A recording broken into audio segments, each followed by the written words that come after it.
Laging may tumatakbong tanong sa aking isip, saan ba dadalhin ang tadhana sa aking pagpihit? Kahit anong gawin, ganun pa rin paulit-ulit. Madalas man maaning ng sariling mga pasakit. Sarili ang kalaban o kaya hirap matakasan. Karma o kamalasang kailangan mong matutunan. Sinubukong kapain at basagin, katahimikan, mapupulot sa tengang tulog, papawan o laliman. Pero kahit na ganun, malalim man ang balon, pilitin ko pa rin kumawala sa aking kahon. Pinataas kamalayan, binabawan kamangmangan. Mga bagay na tutunan sa lawak ng kalawakan. Lakbay sa kawalan, maputik mandaan. Mapahuman kung minsan ay huwag kapapaiwan. Mga aral at kaalamang napulot sa daanan. Lamang ka kapag aral at nanggaling ka sa lansangan. Abante lang ang lakad, lambalak na bumalik. Sulitin ng segundo sipag, lambawal tama rin. Ano man ang sabihin, huwag mo silang papansinin. Lakad pa abante kasi may balak makapanig. Abante lang ang lakad, lambalak na bumalik. Sulitin ng segundo sipag,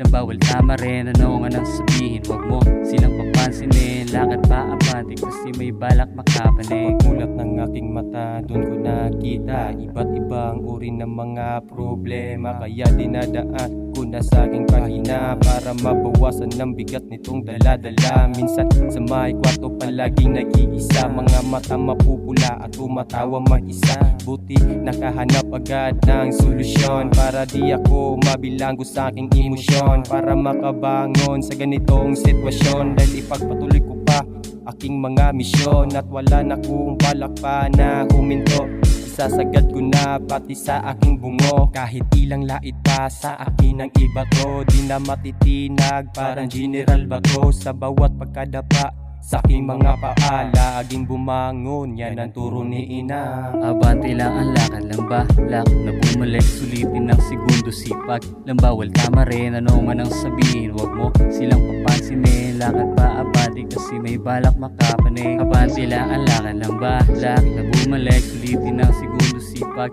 lambawal tama rin. Ano man ang sabihin, huwag mo silang papansinin. Lakad pa abante kasi may balak makapanig.